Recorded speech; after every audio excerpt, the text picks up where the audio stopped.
कुत्ता और पान गुटखा खाने वालों में एक समानता है कि दोनों की नजर बहनचोद किसी खंबे या कोने पर ही रहती है।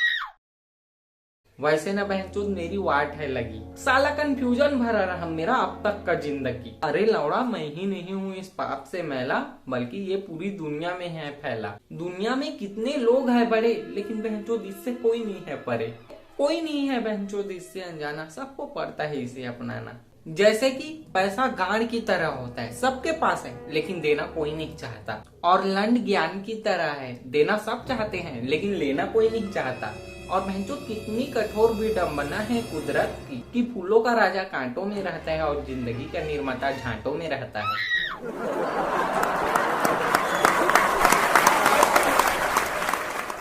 जब मैं खेल रहा होता हूँ पबजी तो कंफ्यूज करने के लिए मम्मी भेज देती है लेने सब्जी। अब बहनचोद बताओ, टोमेटो अगर टमाटर है तो पोटैटो पटाटर क्यों नहीं, और पोटैटो अगर आलू है तो टोमेटो टालू क्यों नहीं। बहनचोद ये बातें फैली है पता नहीं कब की, लेकिन ये बातें हैं सबकी। अब बहनचोद जिसको होता है वो देख लेंगे जब। अब आते हैं मेरे जीवन में जो कंफ्यूजन हो रहा है उसकी तरफ। तो चलिए गुरु शुरू से करते हैं शुरू। मेरे जीवन में ना कोई भी नहीं थी नारी, मैं काम भी ऐसा करता था जिसमें हो समझदारी। एक बार ना दो अंधे लड़ाई कर रहे थे तो मैंने लौड़ा उन्हें चिल्लाकर बोला कि लगता है चाकू वाला ही जीतेगा। तो फिर बहनचोद दो लोग झगड़ा छोड़कर भाग गए। एक बार ना हमारे टीचर ने गधे के सामने एक बोतल दारू और एक बाल्टी पानी रखी, तो गधा ना एक बाल्टी पानी को पी गया। तो हमारे टीचर बोले, बताओ बच्चों तुमने क्या सीखा। तो मैंने बताया, सर कि जो दारू नहीं पीता वो गधा है।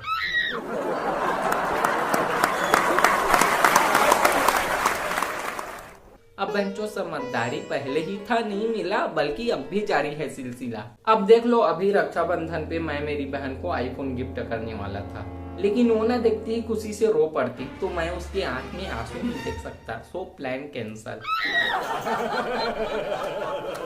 मैंने ना अभी अभी 10 रुपए का गन्ना जूस पिया, तो मेरी जगह कोई और होता तो ना वो पोस्ट कर करके ढिंढोरा पीट देता।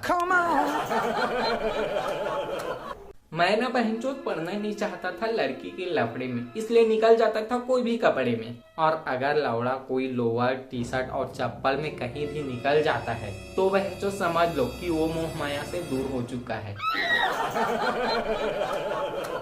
मेरी जिंदगी में ना कोई लड़की ना कोई दोस्त बसा, क्योंकि बहनचोद जो लड़के थे वो करते थे नशा। और बहनचोद कुत्ता और पान गुटखा खाने वालों में एक समानता है कि दोनों की नजर बहनचोद किसी खंबे या कोने पर ही रहती है। उनके साथ जाने से बेहतर था बहनचोद कि मैं जाता मर, क्योंकि लौड़ा मेरा ना बनता ही नहीं करियर। क्योंकि लौड़ा लड़कों को तो अपने भविष्य का पता नहीं, लेकिन बहनचोद मोहल्ले की कौन सी लड़की पटेगी और कौन पिटवा देगी ये जरूर पता होता है।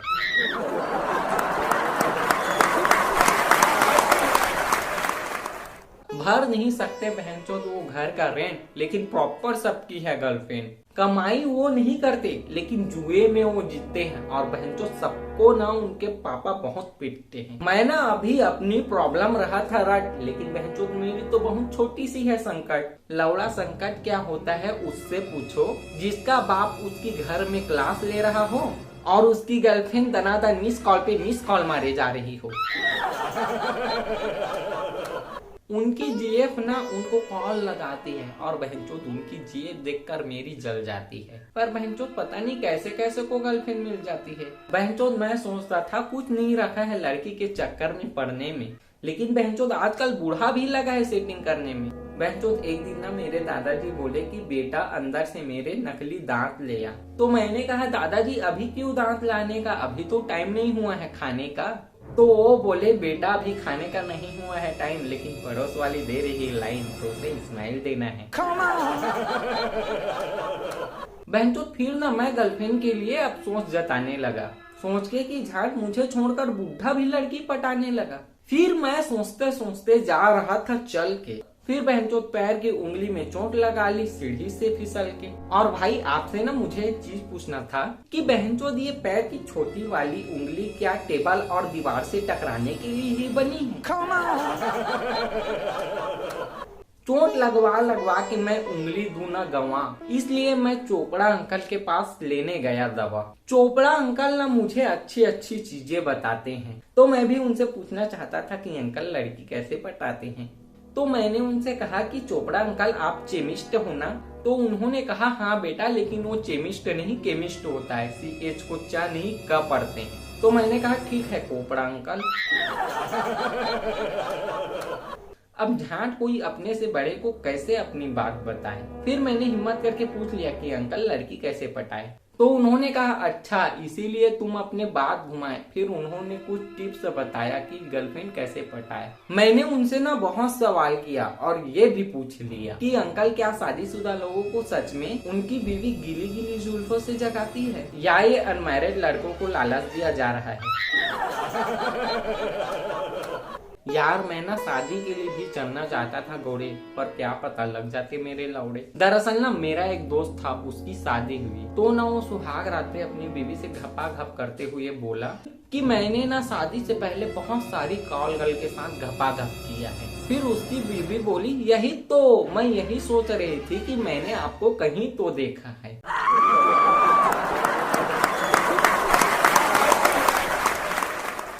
फिर अंकल ने जितने भी दिए सलाह मैं सुन के गया आ। लेकिन हम भारतीय लोग ना सलाह देने के बाद ये जरूर बोलते हैं कि मैंने तो बता दिया लेकिन आगे आपकी मर्जी, ताकि कल को अगर सलाह गलत निकले तो उसका इल्जाम ना आ जाए।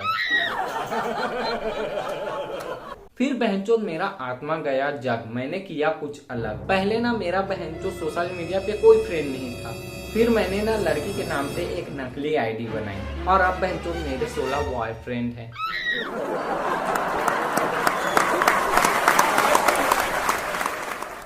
लेकिन आजकल लौड़ा लड़के भी ना जान जाते हैं, इसलिए कोई रिचार्ज नहीं कराते हैं। लौड़ा ना मैं हुआ रिचार्ज करवाने में सफल, और तो और हो गया लड़की पटाने में भी विफल। अब फिलहाल तो यूँ है कि हम कुछ कर नहीं सकते, घर वाले शादी करवा नहीं रहे हैं और हम कुंवारे रह नहीं सकते। तो ना बहनचोद मैं ना लगा शादी की ओर चलने, क्योंकि मेरा दिल शादी के लिए लगा मचलने। भाई मुझे ना कोई मिल जा राही, मैं ना अपनी शादी में खिलाऊंगा बालूशाही। वैसे 10 किलो बालूशाही बनाने के लिए कितना बालू लगता है?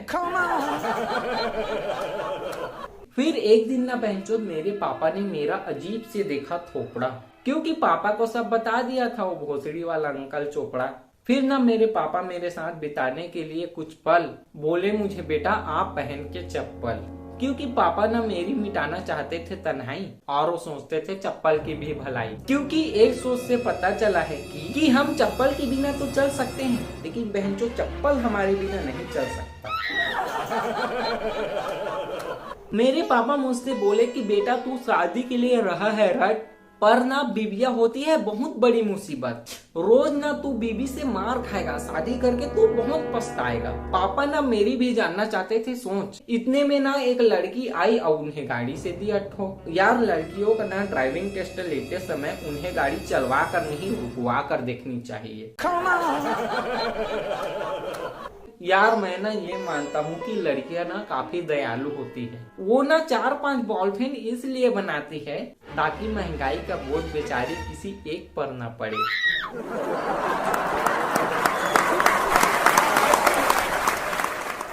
पर बहनचोद मेरी ना सोच गई बदल और पापा को लेके चला गया हॉस्पिटल। फिर ना डॉक्टर ने पापा के बहुत सारे दवाई दिए लिख और बोले कि इनकी मेमोरी हो गई है डिलीट। मेरी ना ये सुन के निकल गई बात। फिर डॉक्टर बोले उन्हें कि तुम्हें है कुछ याद। फिर पापा ने बिना किए देरी मम्मी का नाम ले लिया मेरी। तो डॉक्टर बोले कि बहनचोद पूरा सिस्टम फॉर्मेट कर दिया, लेकिन वायरस अभी भी रह गया।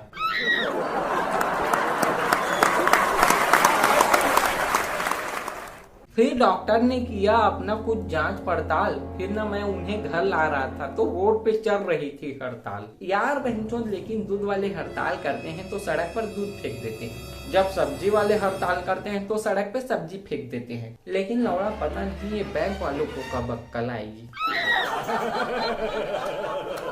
फिर ना हड़ताल में कुछ हो गया पंगा जिससे होने लगा दंगा। फिर ना हमारे पीछे से आए कुछ बंदे और पापा और मुझे मारने लगे डंडे। इसमें ना एक अच्छी हुई बात कि पापा के पीछे चोट लगने से आ गई उनकी याददाश्त। पापा की ना जल गई बत्ती और मैं जान गया कि पापा की मम्मी से है फट्टी। यार मैं तो पापा को समझता था बहुत महान, पर झाट उनको बनाया है मम्मी ने गुलाम। मुझे ना कपड़े धोते हुए देखकर मोहल्ले की एक आंटी बोली कि हमारे स्वीटी के लिए बिल्कुल ऐसा ही लड़का चाहिए। अब मैं इसे तारीफ समझूं या अपमान? मुझे लगता था कि पापा का ना घर में है रौब, पर वो बर्तन मम्मी के प्यार में नहीं धोते, उन्हें मम्मी का है खौफ। वो मुझे पीटेंगे क्योंकि मैंने आपको बात बता दी। छी यार, पापा आपने नाक कटा दी। अच्छा, बाकी पापा बता देंगे। अगर मैं यहाँ रुका तो वो मेरी गांड सुझा देंगे। ये ना हमेशा मेरी पोल खोल है देता। यार बिल्कुल आदर सम्मान नहीं है, कम से कम आपको बाय बोल देता। आजकल के बच्चों को ना जब रिश्तेदार जाते हैं तो बाय बोलने के लिए रिक्वेस्ट करना पड़ता है कि बच्चों चलो बाय करो। और एक हम थे जो जाते हुए ट्रेन को और आसमान में उड़ते हवाई जहाज को भी बाय किया करते थे। मेरे बारे में बोल के वो आपका दिमाग होगा खाया, पर वो अपने बारे में पूरी तरह नहीं होगा बताया। भाई शादीशुदा पुरुष के सबसे ज्यादा बेइज्जती तब होती है जब वो भरी हुई दुकान में कुछ ले रहा हो और बच्चे जोर से बोले कि पापा ये मत लो वरना मम्मी मारेगी।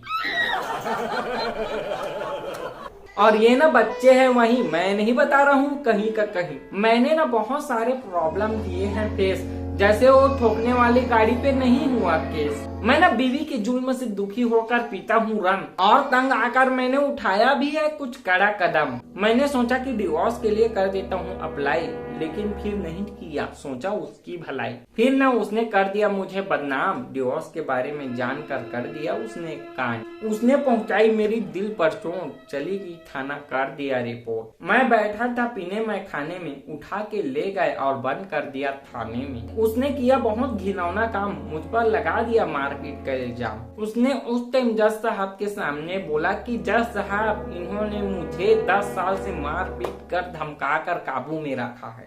तो मैंने कहा जज साहब बात ऐसी नहीं है। तो जज साहब जोर से चिल्लाते हुए बोले कि चुप कर, अपनी सफाई मत दे, तरीका बता तरीका।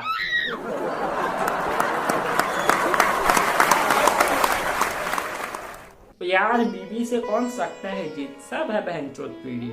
मुझे ना शुरू से ही समझ आ गई थी ये नारी की पड़ने वाली है मुझ पे भारी। शादी के पहले दिन ना मैं शर्मा रहा था कि अपनी पत्नी से कैसे बात शुरू करूं। सुहाग रात पे ना मुझे कुछ नहीं रहा था सूझ। मैं वहां जाकर बैठा और रहा 5-10 मिनट तक चुप। फिर मैं करना चाहता था काम, इसलिए बोला क्या है तुम्हारा नाम। फिर वो मुंह खोली और शर्माते हुए बोली क्यों, शादी के कार्ड पर तुम्हारी मौसी का नाम छपा था। मैं इसलिए ना घर के काम कर देता और पिटती है तो हूँ सह लेता, क्योंकि यार पुराने जमाने में महिलाएं ना धान कुटती थी, मिर्च मसाला कुटती थी। लेकिन अब ना सब रेडीमेड हो गया है, इसलिए पतियों को कूटती है।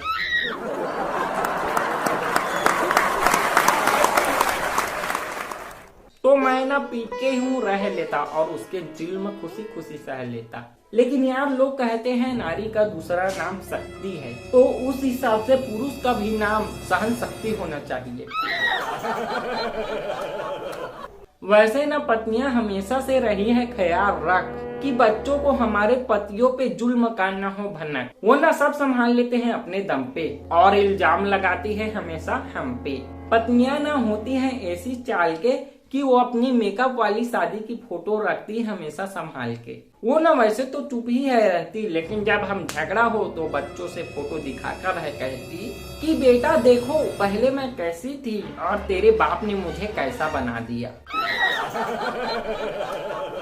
और ऐसे में आदमी का होगा मूड खराब तो पिएगा ही वो शराब। यार वैसे न मैं शराब पी के सजा दे रहा था अपने आप को, लेकिन वो शराब के बारे में बता दी अपने बाप को। तो उनके पिताजी आकर बोले कि बेटा तुम दारू पीते हो, कभी बताया नहीं। मैंने कहा तो आपकी लड़की खून पीती है, आपने कभी बताया?